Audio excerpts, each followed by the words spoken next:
Sevi and Sevi. Welcome to Yoga Posture Fundamentals. In this part 3 tutorial of SIRSASANA, we're going to focus on dolphin posture. Sevi, you're going to come to dolphin. Start scanning your body from the bottom to the top. Very important to keep your elbows as wide as your shoulders. It's very challenging for most practitioners because we're not built anatomically with our elbows at the width of our shoulders when standing still. Now, it's very important to keep everything pressing down, your fingertips, your knuckles. How are you feeling?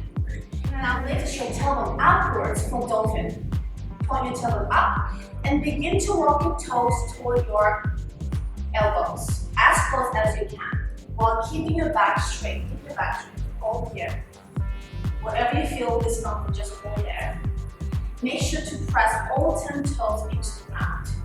Feel firm and stable at the bottom as your foundation. Alright, now then add another challenge to build your strength.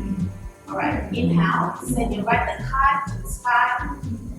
Dolphin split. Here, I also see a lot of times students keep knees bent. You're going to extend your right knee, extend. Now, you put more effort in your core to keep your legs straight. Keep lifting your right leg high. And it's good that you're pointing your toes up, not flexing your foot. Alright, keep breathing. And switch. Inhale through your nose, lift your left leg high. Very often, hips are not square to the ground. That allows you to find more stability and balance while you do your headstand. Alright. Release onto your knees.